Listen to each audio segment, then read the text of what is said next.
Aconteceu. O Internacional aprontou das suas e empatou em 1-1 com o Sport, o lanterna do Campeonato Brasileiro. Empatou jogando mal, empatou com desempenho abaixo da média. E agora liga um alerta vermelho, não para a Copa Libertadores, não para a Copa do Brasil, mas sim para a continuidade do Campeonato Brasileiro, que tem ainda mais 2 jogos antes da parada para o Super Mundial.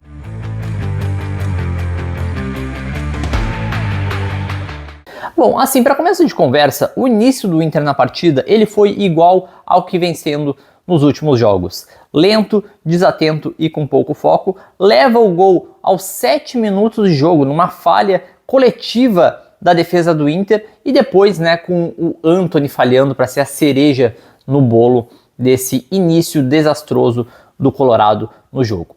Depois do gol tomado, o Sport ele fica nervoso, porque o Sport ele é o time que é o lanterna do campeonato sem ter ganho nenhuma partida ainda. Ele tinha 2 pontos na competição, agora tem 3, sem ter vencido nenhum jogo.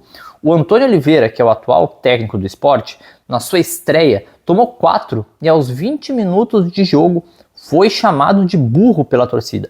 Ou seja, é uma crise generalizada que vive o Sport. Mesmo assim, tiveram mais personalidade para atacar o Inter no começo do jogo, buscar o jogo e buscar a vitória. A nossa sorte é que o Sport é um time extremamente limitado. Não só essa crise que está vivendo geral, mas também existe uma crise técnica no Sport de um time extremamente limitado que vai ser rebaixado, a gente já pode cravar isso, não vai ter forças para reagir no Campeonato Brasileiro.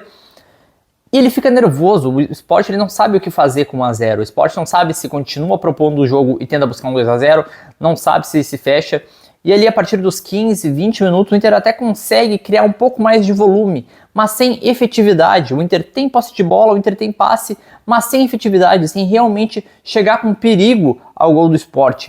E eu preciso ressaltar isso, essa análise é do lanterna do Campeonato Brasileiro, é do lanterna que não ganha nenhum jogo no Campeonato Brasileiro até agora, tem 3 pontos, antes tinha 2, agora tem 3 pontos sem ganhar nenhum, e o Inter não consegue se sobressair, não consegue se impor na partida contra uma equipe limitada como essa. Aí no intervalo o Roger Machado muda o time, tira o Bruno Tabata, que sinceramente até hoje não estreou em 2025 no Internacional, tem um 2024 bom ali com o Roger, mas em 2025 ainda não existiu, a gente ainda não pôde contar com o Bruno Tabata em uma partida, está vivendo uma crise técnica muito grave. Acho que a gente pode começar a repensar essa titularidade do Bruno Tabata quando precisa e começar a botar alguns jovens, começar com o Iago Noal daqui a pouco. Entrou hoje, se ele entrou hoje ele pode começar jogando um jogo menos, entre aspas, menos importante. Ele tira o Bruno Tabata, que estava realmente inexistente na partida, e coloca o Vitinho. O Inter começa a ter mais volume de jogo, porque o Vitinho é um jogador que tenta um pouco mais que o Bruno Tabata. Não é algo, discrepante, não é uma melhora significativa, mas é algo. O Vitinho tem um pouco mais de verticalidade, tem um pouco mais de velocidade, e o Inter começa a tentar chegar um pouco mais no ataque. Ainda sem muita efetividade, mas o Inter consegue ter mais perigo, muito mais que tinha no começo, no primeiro tempo, ali quando o Sport se perdeu depois do 1-0. É muito pouco ainda, porque a gente está falando, eu vou repetir quantas vezes for preciso nesse vídeo, a gente está falando do lanterna do Campeonato Brasileiro, que não tem uma vitória ainda. Então, do primeiro ao último minuto, o Inter produziu muito pouco, muito menos do que era necessário e do que se esperava, considerando a diferença de qualidade das duas equipes. Mas o Inter começa a ter um pouco mais de volume e começa a chegar com mais perigo ao gol, até o gol de empate de Gustavo Prado, na brilhante ideia dele de chutar de fora da área, que é uma característica muito forte sua. Ele chuta de fora da área, é feliz e empata a partida. Bom, e depois do empate, e aí relatos de Lucas Colar, o Sport, Bom, e aí depois do gol do Prado, o Inter começa a crescer ainda mais na partida, o Sport sente o gol, a torcida do Sport sente o gol, para de gritar, de torcer, de cantar, enfim, e o Inter começa a crescer na partida e busca o 2-1. E aí o Roger faz algumas mudanças, coloca o Luiz Otávio, coloca o Iago Noal do nada, que não jogava desde o Campeonato Gaúcho, e aí mata o time. o Roger faz mudanças que matam o time. O Inter começa a ter menos volume de jogo, começa a ficar um jogo ruim. E a partir dessas mudanças, bom, aí a gente não tem muito o que falar sobre o jogo, porque o jogo começa a ficar muito pobre em criatividade, em qualidade de jogo, em troca de passes, em tudo que for possível. E eu tenho que ressaltar isso aqui, tá? A gente tá falando do lanterna do Campeonato Brasileiro. E o Inter não conseguia criar contra o lanterna do Campeonato Brasileiro. Eu entendo a dificuldade de condição física, de desgaste físico, de viagens. Eu entendo tudo isso. Um time misto, né? Então não tem entrosamento. Mas a gente está falando de uma equipe contra que vive ainda uma crise generalizada. E tu jogar de igual para igual com um time assim é muito perigoso. Porque antes da parada para o Super Mundial, a gente ainda tem o Fluminense, que recentemente ganhou um clássico contra o Vasco como mandante, em casa, no Beira-Rio.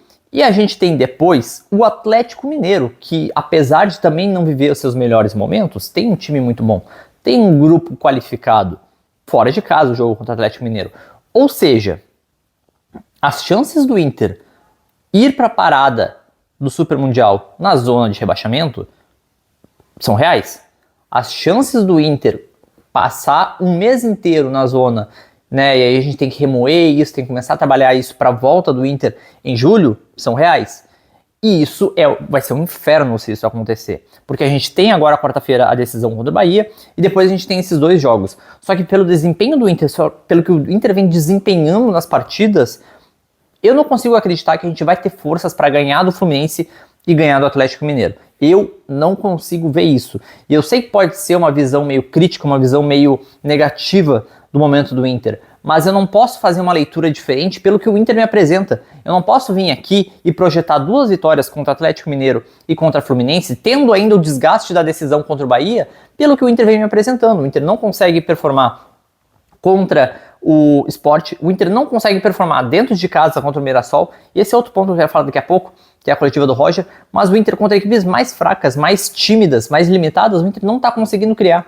Teve o jogo contra o Nacional, que foi um ponto fora da curva, mas também, tirando aquele jogo contra o Nacional, não vem criando bons jogos, não vem fazendo bons jogos. E isso me liga um alerta gigantesco. Tem a decisão contra o Bahia, sim, que precisa ser levada a sério, que é o grande jogo do Inter até o momento na temporada, mas depois o Inter precisa se recolocar nos trilhos do Campeonato Brasileiro, ou vai ir para a parada do Mundial na zona de rebaixamento. Bom, e agora eu quero comentar um pouco sobre Roger Machado. Cara, foi uma coletiva infeliz do Roger, tá? Mas eu acho que o ponto principal que me irritou um pouquinho mais foi ele usar a vitória do Mirassol contra o São Paulo nessa rodada fora de casa, né, no Morumbi, para justificar que foi muito criticado o fato dele não ter conseguido vencer o Mirassol dentro do Beira-Rio. O Inter é um time bicampeão da Libertadores, é campeão do mundo, é campeão da Sul-Americana, tricampeão do Campeonato Brasileiro. O Inter é o time que foi dito como o campeão de tudo. E aí a gente chega em 2025 e o meu técnico, ele normaliza empatar com o Mirassol dentro de casa. O Mirassol tem um time bom, o Mirassol tem um trabalho bom sendo bem feito. Não é um time que vai brigar por grandes coisas, não vai brigar por Libertadores, por título muito menos, mas vai se fazer uma campanha justa, vai fazer uma campanha honesta. Não vai ser rebaixado, eu acho que o Mirassol ele vai conseguir se manter, pelo que vem apresentando hoje. Mas o Inter não pode achar normal empatar com o Mirassol só porque o trabalho do Mirassol é bom. O Inter, de forma individual, nas suas individualidades, tem um time muito mais qualificado que o Mirassol. E aí o meu técnico vir na coletiva e normalizar isso e achar normal, achar justificável empatar contra o Mirassol, porque o Mirassol ganhou do São Paulo. O São Paulo esse que está tendo o trabalho do Zubeldia extremamente criticado. Vocês vão em qualquer círculo de conversas entre torcedores são paulinos e o pedido é da queda do Zubeldia, porque não faz um trabalho bom no São Paulo. E aí usar esse argumento para tu justificar o empate dentro do Beira-Rio contra o Mirassol, para mim é apequenar o Internacional. Para mim é não entender a grandeza do Internacional. O que me entristece, porque o Roger foi um cara que entendeu a grandeza do Inter quando chegou, principalmente no Campeonato Gaúcho, naquelas preleções antes das finais contra o Grêmio. Mas hoje parece que o Roger desaprendeu onde ele está e não está entendendo o tamanho do Internacional quando ele justifica o empate contra o Mirassol dentro do Beira-Rio. Bom, e agora eu quero saber de ti o que tu achou sobre o jogo.